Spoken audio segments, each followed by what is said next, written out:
참 잘 오셨습니다. 우리 지난 주일에는 제가 마태복음 18장 말씀을 통해서 7번씩 70번 용서해라.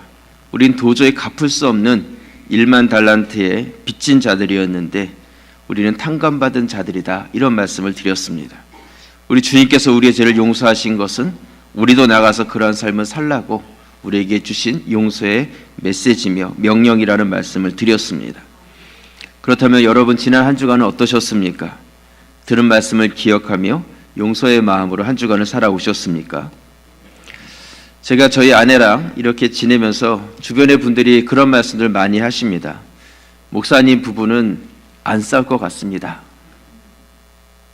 안 싸울 것 같으세요? 많이는 아니지만 자주 싸웁니다. 티격태격하기도 하고 갈등하기도 하고 또 섭섭하기도 하고 꽁할 때도 있고 그렇습니다. 괜히 미운 마음이 들기도 하고요. 잘해주는 것보다는 섭섭한 것이 더 크게 느껴질 때도 많이 있습니다. 그러면서 제 마음속에 이 마음이 얼마나 무서운지 섭섭한 마음이 들어오면 이 마음이 잘 해소되지 못하는 그런 저의 마음을 발견합니다. 그러면서 내가 왜 그럴까 이런 생각을 갖다 보면 내가 나 중심적으로 너무 생각하고 있구나 이런 것들을 깨닫습니다. 내 기준으로 내 생각대로 내가 바라는 대로 그렇게 아내에게 대하다 보니까 섭섭한 것만 보이고 화나는 것들만 이렇게 보이게 되는 것이죠. 내 아내 편에서 이렇게 생각해 보니까 그 말이 이해가 되고 그 행동이 공감이 되는 것입니다. 그러면서 다쳤던 마음들이 조금씩 열려가는 것들을 경험합니다. 결국 문제는 나에게 있는 것이죠. 저희 아내에게 있었던 것이 아니었습니다. 여러분 10,000달란트 탕감받았던 이 종은 주인이 왜 나를 그렇게 탕감해 줬는지에 대해서 이해하지 못했습니다. 그 주인의 마음을 이해하지 못했고 또 자기에게 100데나리온을 빌려갔던 사람이 갚겠습니다 하지만 지금 갚지 못하는 그의 그 안타까운 사정도 제대로 이해하지 못했습니다. 모두가 다 내가 중심이었어요. 내가 중심이었기 때문에 그는 용서를 받았음에도 불구하고 용서하지 못하는 자가 되었다는 것입니다. 여러분 내 생각만 하면 용서할 수 없지만 상대방을 생각하면 용서할 수 있습니다. 나를 용서해 주신 하나님의 마음을 이해하고 또 상대방의 마음을 이해하면서 용서의 은혜와 복을 누려갈 수 있는 우리 성도들이 되실 수 있기를 주님의 이름으로 축원합니다. 그런데요, 오늘 읽은 이 말씀에 보시면 우리 예수님께서는 예루살렘 성전에 올라가셔서 용서하신 것이 아니라 불같이 화를 내고 계시는 그런 예수님의 모습을 우리 말씀 속에서 발견합니다. 성전에 올라가시니까 거기서 재물을 위해서 그 재물들을 사고 파는 자들이 있었고 또 돈을 바꾸는 그런 자들이 보였습니다. 예수님께서는 화를 내시면서 그 모든 것들을 다 뒤집어 엎으십니다. 오늘 마태복음 21장 12절 말씀 보시면요. 예수께서 성전에 들어가사 성전 안에서 매매하는 모든 사람들을 내쫓으시며 돈 바꾸는 사람들의 상과 비둘기 파는 사람들의 의자를 둘러 엎으시고 13절 함께 읽겠습니다. 그들에게 이르시되 기록된 바 내 집은 기도하는 집이라 일컬음을 받으리라 하였거늘 너희는 강도의 소굴을 만드는도다 하시니라. 아멘. 예수님께서는 그 성전 안에서 매매하는 자들, 돈 바꾸는 그런 자들에 대해서 너희가 기도하는 집을 무엇으로요? 강도의 소굴로 만들었다. 곧 성전이 성전되지 못하게 하였고 성전의 기능을 행하지 못하게 했고 너희는 곧 성전의 파괴자다. 이런 말씀을 하십니다. 이 성전에 올라온 사람들은 하나님께 제사 드리러 온 것이 아니라 장사하기 위해서 성전에 찾아온 자들이었습니다. 여러분 오늘 우리가 교회에 이렇게 모였는데 여러분들은 왜 교회에 나오셨습니까? 무엇을 목적으로 해서 이 자리에 나오셨습니까? 오늘 예루살렘 성전에 올라온 자들 많은 사람들이 올라왔지만 그들이 같은 목적으로 그 자리에 올라온 것이 아니었습니다. 오늘 이 본문의 말씀을 우리는 일반적으로 성전을 깨끗하게 청소, 정화하신 말씀이라고 우리는 이해하고 있습니다. 하지만 오늘 말씀 우리가 읽어보셔서 알지만 예수님께서는 상을 뒤집어 엎으셨어요. 여러분 밥상을 확 뒤집어 엎었다고 생각해 보시기 바랍니다. 어떻겠습니까? 반찬과 모든 것들이, 그릇은 깨지고 막 바닥에 난리가 나지 않겠습니까? 모든 것들을 우리 주님 다 뒤집어 엎고 쫓아내셨습니다. 사실 이건 깨끗하게 한 것이 아니라 오히려 모든 것들을 다 때려 부시는 그러한 사건이었다는 것이죠. 그런데 오늘 이 말씀을 우리는 성전을 깨끗하게 청소하셨다는 말씀으로 우리 이해하고 있습니다. 굉장히 역설적이죠. 하지만 우리가 이 사건을, 성전을 깨끗하게 하신 사건으로 이해할 수 있는 것은 그들이 장사하기 위해서 깨끗하게 정돈하면서 모든 것들을 사고 팔았을지 모르지만 오히려 우리 주님께서는 그것이 가장 더러운 쓰레기처럼 여기셨다는 것입니다. 그것을 청소하라는 것이죠.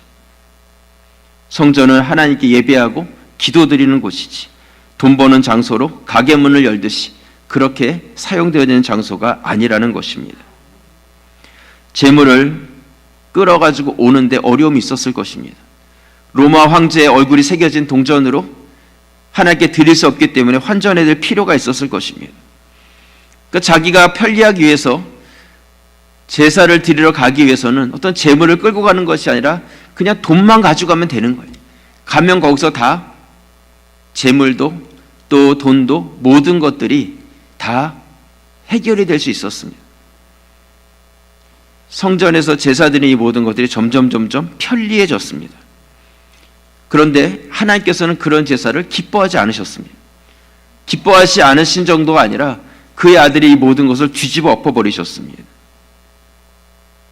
여러분, 편하다고 효율적이라고 그것이 다 하나님의 뜻이 되는 것은 아닙니다. 하나님께서는 우리의 편리한 그런 마음을 보시는 것이 아니라 우리 마음의 중심을 보고 계십니다. 여러분, 아기를 이렇게 안아보셨죠? 제가 처음 아기를 이렇게 안아볼 때에 얼마나 작은 생명입니까? 너무 귀한데 정말 가슴 뛰는 마음으로 이렇게 아기를 안는데 아기가 너무 불편해하는 거예요. 찡그리고 버팅기고 웁니다. 아기를 잘 안아주면 아기가 편안해하고 그리고 잠에 들어버립니다. 근데 아기를 이렇게 잘 못 안으니까 어떤 분이 그런 말씀을 하시더라고요. 아기를 안을 때는 안는 사람이 편하면 아기가 불편하고 안는 사람이 불편해야지 아기가 편하다는 거예요. 그러니까 다시 말해서 아기 중심대로 안아야지 안는 사람이 나 편하게 안으면 아기가 불편하다는 것입니다. 우리 신앙생활도 마찬가지입니다. 우리는 나 편하기 위해서 나 중심적인 신앙생활을 하는 것이 신앙생활이 아니라 우리는 하나님을 믿고 하나님 중심의 신앙생활을 하는 것이죠. 하나님의 뜻이 무엇인지를 구하고 그분이 원하시는 그 방법과 그 뜻대로 우리가 행하는 것이 신앙생활이지, 내가 원하는 대로 하나님을 이끌어 가려고 하고 내가 원하는 대로 하나님을 바꾸려고 하는 것이 신앙생활이 아니라는 것입니다. 자기 중심적으로 자기 편의대로 그렇게 제사를 하나씩 바꿔가다 보니까 예루살렘 성전은 이 성전 안과 성전 밖이 다르지 않았습니다. 성전 밖에 있는 시장바닥과 예루살렘 성전 안에서 매매하는 것들이 결코 다르지 않았다는 것이죠. 거룩해야 될 하나님의 장소가 그 거룩함의 구별이 전혀 되지 못하는 그런 장소가 되었을 때 우리 주님께서는 그 모든 것들을 더럽게 여기시고 다 깨끗하게 청소해 버리셨습니다. 예루살렘 성전을 깨끗하게 하신 이 사건은요, 사실은 그 성전 건물을 깨끗하게 하신 것이 아니라 그 안에 모여든 이 사람들을 깨끗하게 하신 것입니다. 문제는 사람들 안에 있었습니다. 건물이 더러운 것이 아니었습니다. 그 안에 있는 사람들이 문제였어요. 건물이 스스로 더러워지는 것이 아니라 그 안에 모여든 사람들이 더럽고 타락해지니까 결국은 그들이 사용하는 건물도 함께 더러워져 버렸습니다.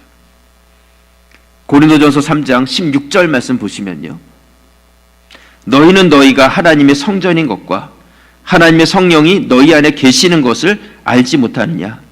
17절 오늘 말씀과 잘 연결되는 말씀인데요, 우리 같이 읽겠습니다. 누구든지 하나님의 성전을 더럽히면 하나님이 그 사람을 멸하시리라. 하나님의 성전은 거룩하니 너희도 그러하니라. 아멘. 여러분, 누가 하나님의 성전이라고 말씀하고 있습니까? 바로 우리들이, 너희가 바로 하나님의 성전이라고 말씀하고 있습니다. 왜 그러냐면 하나님의 성령이 너희 안에 거하시기 때문이다, 이렇게 말씀합니다.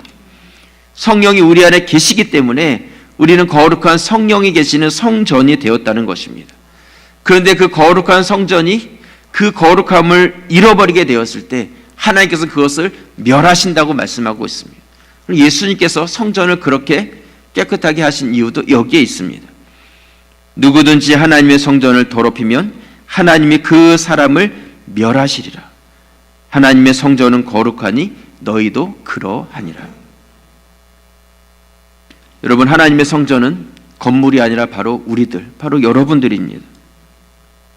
여러분, 이 말씀에 대해서 확실한 믿음을 가지고 계십니까? 목사님, 알고 있습니다. 이 말씀 내가 얼마나 많이 읽고 얼마나 많이 들은 말씀인데, 내가 하나님의 성전이죠. 하나님의 성령이 거하시는 성전이죠.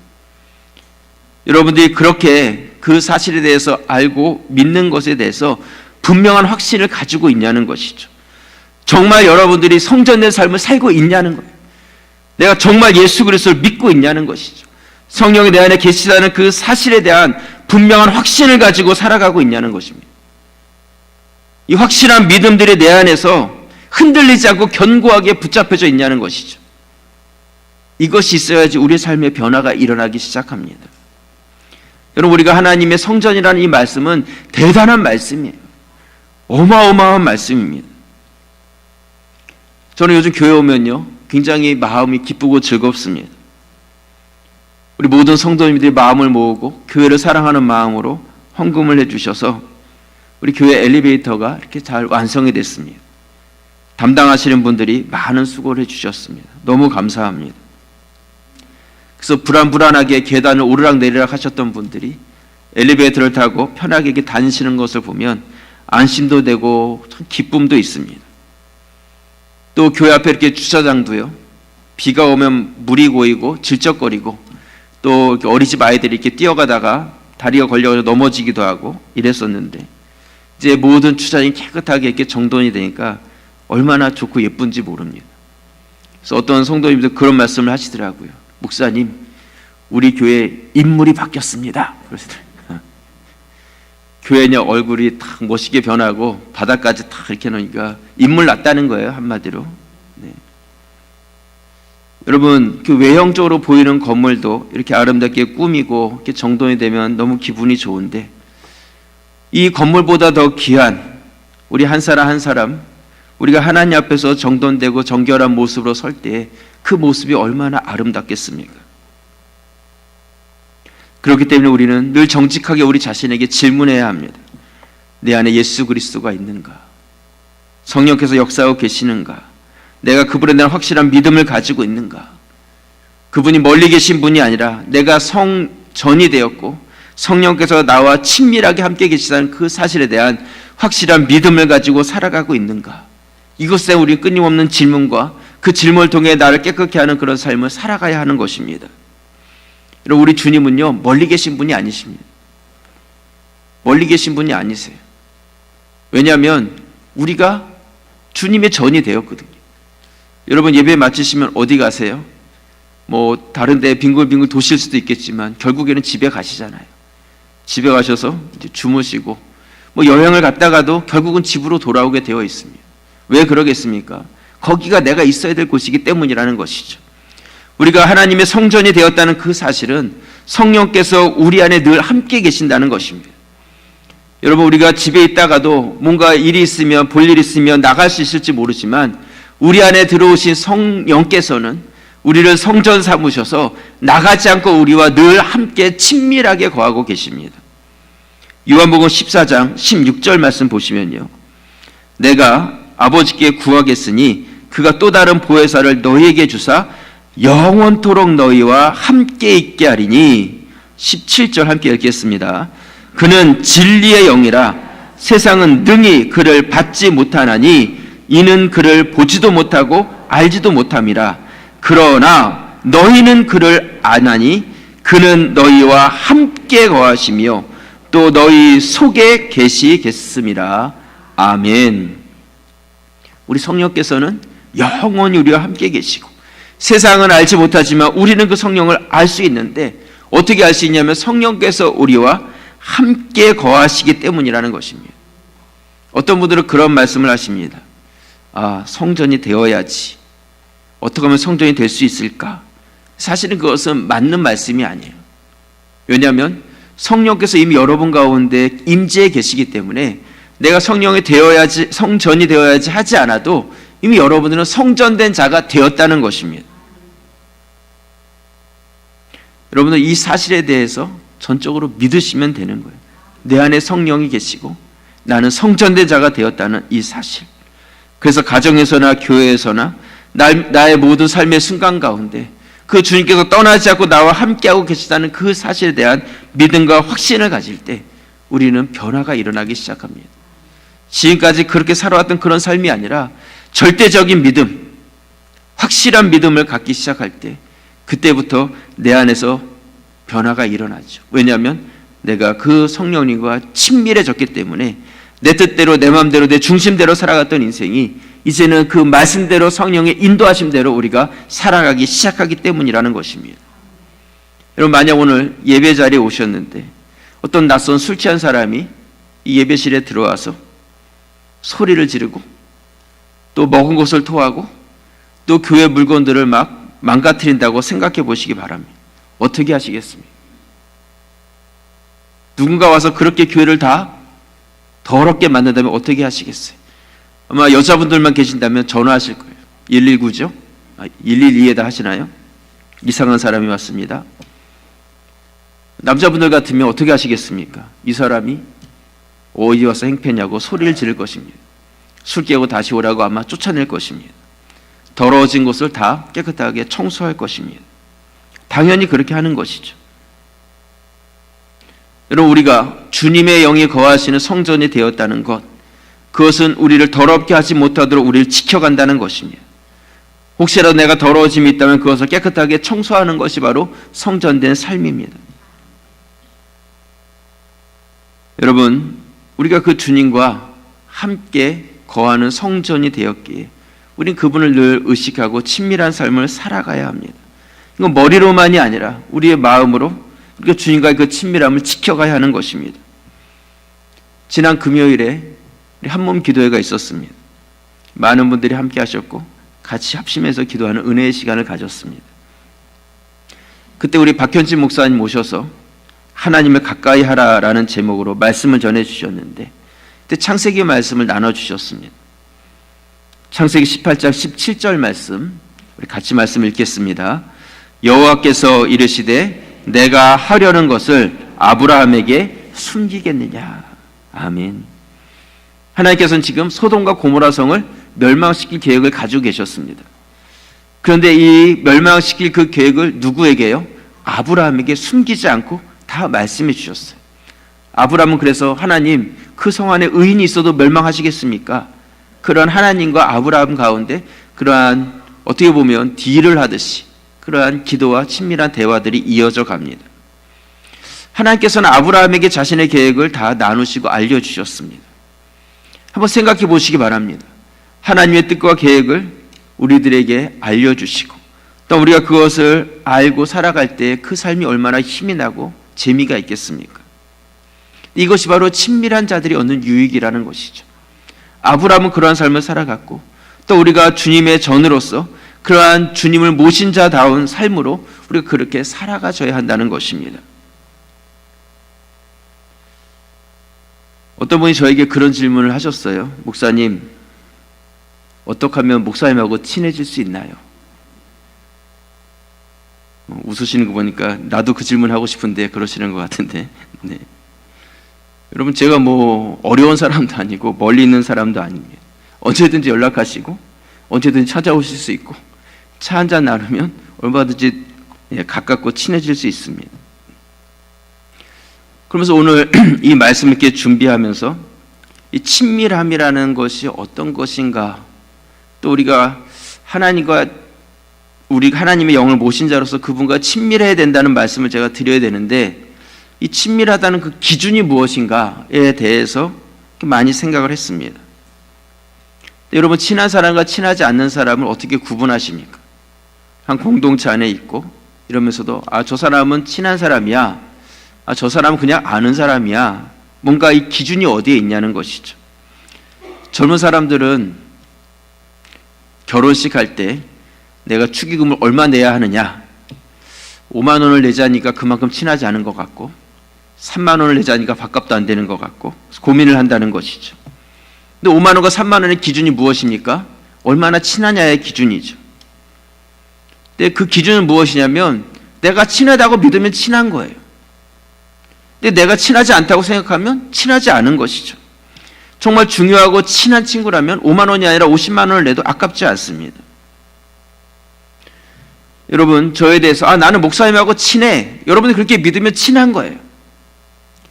나는 목사님하고 친하지 않아. 그러면 여러분 친하지 않은 거예요. 내가 어떻게 알고 어떻게 믿고 있느냐가 그것이 여러분들의 기준이 되어 있다는 것이죠. 내가 친하다고 믿는다면 가까이 올 수 있고 대화할 수 있고 웃으면서 우리가 서로 삶을 나눠갈 수 있습니다. 저 우리 가자지교 모든 성도님들이 나는 목사님하고 친해 이렇게 믿기를 바랍니다. 저도 여러분들하고 한 분도 빼놓지 않고 다 친하기를 원하고요. 그러기를 간절히 바랍니다. 친하면 함께하고 싶고 또 가까이 하고 싶고 대화 나누고 또 가까이 하다 보면 또 서로 간에 닮아감이 있게 됩니다. 우리가 주님을 모시고 우리가 주님과 그 동행하는 삶을 살아가게 될 때 그 친밀함 가운데서 우리 주님을 닮아가게 되는 것입니다. 근데 오늘 예루살렘 성전을 보면 그러지 못했습니다. 하나님과 친한 것이 아니라 점점 세상과 친했습니다. 영적인 것에 친해진 것이 아니라 오히려 돈과 세상적인 것에 친해지는 그 모습이 예루살렘 성전 가운데 있었습니다. 그 다음날 예수님께서는 이른 아침에 일어나셔서 잎이 무성한 무화과 나무를 보셨습니다. 열매를 찾았는데 열매가 없었습니다. 그때 예수님께서는 무화과 나무를 저주하십니다. 오늘 마태복음 21장 18절 말씀, 이른 아침에 성으로 들어오실 때 시장하신지라. 19절 함께 읽겠습니다. 길가에 한 무화과 나무를 보시고 그리로 가사 잎사귀밖에 아무것도 찾지 못하시고 나무에게 이르시되 이제부터 영원토록 내가 열매를 맺지 못하리라 하시니 무화과 나무가 곧 마른지라. 아멘. 잎은 무성한데 열매가 없는 무화과 나무, 이게 바로 예루살렘 성전이었습니다. 종교적 행위는 그들 안에 있었지만 그들의 마음은 하나님께 있지 않았습니다. 열심히 제사를 드렸지만 그 제사를 하나님께서 받지 않으셨습니다. 돈 버는 데는 친밀했지만 하나님과는 친밀하지 않았습니다. 이게 바로 잎만 무성한 무화과 나무였고 곧 그 예루살렘 성전을 깨끗하게 뒤집어 부으셔서 청소하셨던 것처럼 그렇게 우리 주님께서는 무화과 나무를 저주하셔서 말라 죽게 하셨습니다. 우리가 볼 때는 아니 죽게 하셨다니요, 다 뒤집어 엎으시고 때려 부셨다니요, 우리가 그렇게 생각할지 모르지만 성경은 그것이 깨끗하게 한 것이고 그것이 곧 청소한 것이라고 말씀하고 있는 것이죠. 그래서 오히려 그것을 온전하게 쓰시고자 하시는 주님의 의도가 거기에 담겨져 있다고 말씀하고 있습니다. 이것을 본 제자들이 놀라서 질문을 합니다. 마태복음 21장 20절 말씀, 제자들이 보고 이상히 여겨 이르되 무화과 나무가 어찌하여 곧 말랐나이까? 예수께서 대답하여 이르시되 내가 진실로 너희에게 이르노니 만일 너희가 믿음이 있고 의심하지 아니하면 이 무화과 나무에게 된 이런 일만 할 뿐 아니라 이 산더러 들려 바다에 던져지라 하여도 될 것이요. 22절 함께 읽겠습니다. 너희가 기도할 때 무엇이든지 믿고 구하는 것은 다 받으리라 하시니라. 아멘. 우리 주님께서는 믿음과 기도의 공동체로 이 말씀을 맺어가고 계십니다. 깨끗하게 정돈되어서 너희가 해야 될 것은 믿음의 회복이고 기도의 회복이라는 것이죠. 근데 제자들의 질문이 참 재미가 있습니다. 예수님, 어떻게 이런 일이 있을 수 있습니까? 어떻게 이 나무가 그렇게 잎이 푸르고 건강했던 나무가 순식간에 말라 죽을 수가 있습니까? 어떻게 하셨습니까? 사실 우리 예수님께서 기대하시고 바라셨던 질문은 어떻게의 질문이 아니었어요. 우리 주님께서 원하셨던 질문은 무엇이었냐면, 예수님, 왜 그러셨습니까? 왜 이 나무를 죽게 하셨습니까? 왜 예루살렘이 성전을 뒤집어 엎으셨습니까? 왜 그러셨습니까? 이게 우리 주님께서 바라시는 질문이라는 것이죠. 여러분, 우리가 우리 자신을 깨끗하게 정리하고 청소된 성전된 삶을 살아가기 위해서는 이 질문이 필요합니다. 왜 이렇게 하셨습니까에 대한 질문을 하셔야지, 어떻게 하셨습니까? 그것은 이적을 따르고 무엇인가를 얻기 위해서 쫓아다녔던 그러한 사람들과 다르지 않은 질문이라는 것입니다. 예수님께서는 종교의 행위는 있었지만 열매가 없는 예루살렘 성전을 깨끗하게 하신 것처럼 잎은 무성했지만 열매 없는 무화과 나무를 말라버리게 하셨습니다. 요한복음 15장 1절 말씀 보시면요, 나는 참 포도나무요 내 아버지는 농부라. 2절 우리 함께 읽겠습니다.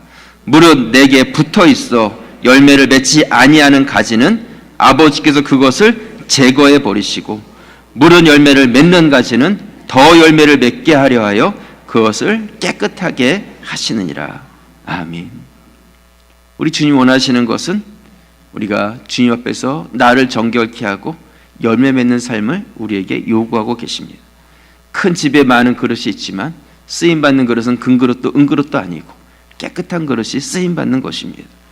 우리가 주님의 성전으로서 거룩한 자로 우리가 쓰임받는 삶을 살아가기 위해서는 다른 어떤 화려함이 아니요 나를 청소하는 깨끗함으로 나를 주님 앞에서 온전히 드리는 열매 맺는 삶이 되어지는 것입니다. 제가 매주 말씀 이렇게 준비하면서 우리 성도님들에게 뭔가 위로가 되는 말씀, 좀 따뜻한 말씀, 그리고 잘하고 계십니다 하는 어떤 격려의 말씀, 이런 말씀을 드리고 싶은 그런 마음을 가지고 있습니다. 참 잘하고 계십니다. 너무 훌륭하십니다. 성도 한 분 한 분들 이렇게 뵐 때마다 사역자들 부끄럽게 하는 그런 성도님들의 모습 속에서 제가 많은 도전을 받습니다. 그런 말씀을 이렇게 좀 나누고 싶은데 사순절을 지내가서인지 매일 성경 본문의 말씀을 보면 점점 십자가를 향해서 나아가는 우리 예수님의 모습을 이렇게 보게 합니다. 그러면서 때로는 우리에게 용서하라고 말씀하시고 또 오늘 말씀에서는 나를 정결하게 하고 회개하라는 이러한 말씀을 우리에게 주십니다. 하나님 왜 이런 말씀을 주십니까? 그런데 이 말씀을 이렇게 묵상하고 준비해가면서 느끼는 것이 이게 하나님께서 원하시는 순서구나. 우리 교회에게 위로와 따뜻한 말씀을 주시기 위해서 먼저 우리에게 용서의 마음과 또 회개의 마음과 나를 먼저 청소하는 그런 정결의 마음을 가지라는 그런 말씀을 우리에게 주시는구나. 그런 것들을 깨닫습니다. 우리는 성전이고 성령께서 우리 안에 계십니다. 여러분들은 성령님과 함께 동거동락하고 계시는 것입니다. 룸메이트 같이 사는 것이죠. 어떤 한 자매가요 대학교에 들어가서 기숙사에 들어가게 됐는데 기대가 되겠죠.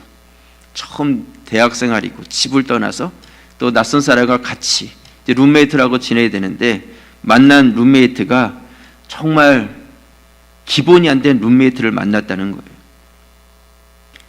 너무나 경우 없는 행동들을 많이 하고 이해되지 않는 말들, 그런 행동들 때문에 너무너무 힘들었다고 합니다. 그래서 하나님께 하나님 어떻게 하면 좋습니까? 이 룸메이트 좀 바꿔주십시오. 도저히 같이 못 지내겠습니다. 그런데 어느 순간 이 말씀을 깨달은 거예요. 나는 성령님의 룸메이트인데 성령님께서 나를 어떻게 생각하실까? 그렇게 생각하니까 자기는 성령에게 너무너무 형편없는 룸메이트였다는 거예요. 너무나 많이 성령을 무시하고 경우 없는 말과 그러한 거룩지 못한 삶으로 그와 살아갔던 자신을 발견하게 된 것이죠. 그러면서 자신의 잘못을 깨닫고 그러면서 그 자신의 룸메이트의 그러한 이상한 행동들과 모든 것도 용납하고 받아들일 수 있는 그런 마음을 가지게 됐다는 그런 고백을 보았습니다. 여러분, 그 사람이 변하진 않았지만 내 마음이 변하니까 그의 경우 없는 행동도 용납이 되어지는 것이죠. 성령께서 우리 안에 계십니다. 나를 정돈하고 나를 청소하시며 나를 통해서 또한 다른 모든 것도 품을 수 있는 마음이 생기고 그러므로 인하여서 우리 가자지엘교 공동체가 또한 하나님의 거룩함을 지켜가는 그런 아름답고 힘있는 공동체가 될 것입니다. 그런 은혜가 우리 가운데 늘 있기를 주님의 이름으로 축원합니다. 기도드리겠습니다.